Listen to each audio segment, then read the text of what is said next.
Solve the following equation by substitution method. यहाँ पर इस इक्वेशन को हम सॉल्व करेंगे सब्स्टिट्यूशन मेथड के जरिए। और आप सबको पता है कि सब्स्टिट्यूशन मेथड एक ऐसा मेथड होता है जिसके अंदर हम किसी एक वेरिएबल की जगह दूसरे वेरिएबल की वैल्यू रख देते हैं। और सॉल्व का मतलब क्या होता है कि आप जो है सवाल में मौजूद जितने भी वेरिएबल हैं उनकी वैल्यू मालूम करें। अब इस सवाल में दो वेरिएबल हैं, एक x है और एक y है, आपको उन दोनों की वैल्यू मालूम करनी है। तो देखिए सबसे पहले आपने ये दोनों इक्वेशन वैसे ही उतार दी, पहली को बोला 1, दूसरी को बोला 2।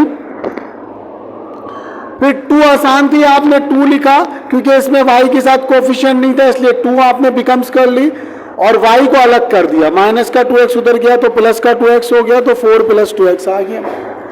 ये y की वेरिएबलिक वैल्यू है, ये y की वेरिएबलिक वैल्यू है। तो y की वेरिएबलिक वैल्यू है 4 + 2x। अब आपने क्या किया, ये वैल्यू उठा के 1 में पुट कर दी।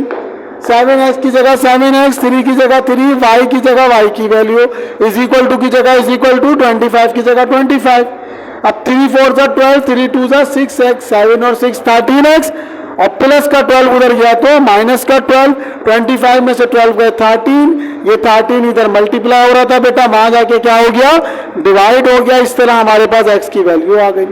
तो अब ये जो x की हमारे पास कांस्टेंट नंबर में वैल्यू आई है, इसको उठा के हमने कहाँ पुट कर दिया, इक्वेशन नंबर 1 में पुट कर दिया। तो देखिए 4 की जगह 4, प्लस की जगह प्लस, 2 की जगह 2, x की जगह क्या आ गया 1, 2 1 2, 4 और 2 6। तो हमारे पास इस तरह ये सॉल्व हो गया सब्स्टिट्यूशन मेथड। देखिए सब्स्टिट्यूशन मेथड फिर समझ लें, एक वेरिएबल की जगह दूसरे वेरिएबल की वैल्यू उस वेरिएबल की वैल्यू रखना होता है। सब्स्टिट्यूट कर दिया, यहाँ पे हमने देखे y की जगह सब्स्टिट्यूट कर दिया 2x, 4 + 2x को, और यहाँ पे आपने x की जगह 1 को सब्स्टिट्यूट कर दिया।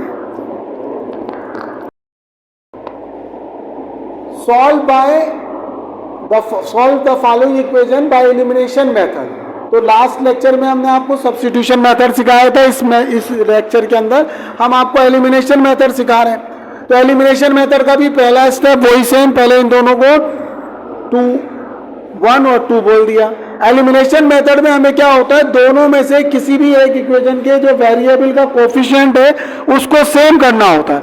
अब देखें यहाँ पे y आपका जो है y अकेला था और पिछले ऊपर वाले y के साथ 3 था, तो आपने क्या किया, इसको भी 3y करने के लिए इक्वेशन नंबर 2 को 3 से मल्टीप्लाई कर दिया। तो ये 3 और ये पूरी इक्वेशन ऐसी लिख दी, 3 2 6x, 3y 3, 3 4 12। अब देखें दोनों इक्वेशन में 3y और 3y सेम होगा।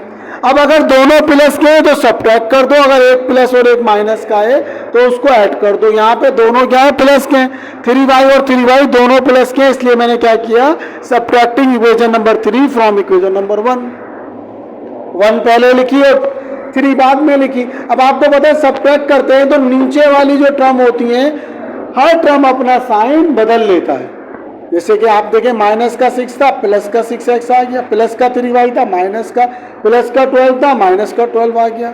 और ये हमने देखें 7 और 6 13, 7 और 6 13, ये दोनों कट गए, 3 में से 3 गए 0, 13, ये 13 इधर मल्टीप्लाई था, वहां जाके डिवाइड और x = 1 आ गया। फिर वही x = 1 हमने कहाँ पुट कर दी, 2 में, माइनस के 2, x की जगह क्या आ गया 1 आ गया, क्योंकि यहाँ x की वैल्यू 1 थी, प्लस y = 4, -2 1 -2, -2 को उधर ले गए तो +2 और 4 और 2 कितने होते हैं 6। ये हमारी y की वैल्यू आ गई।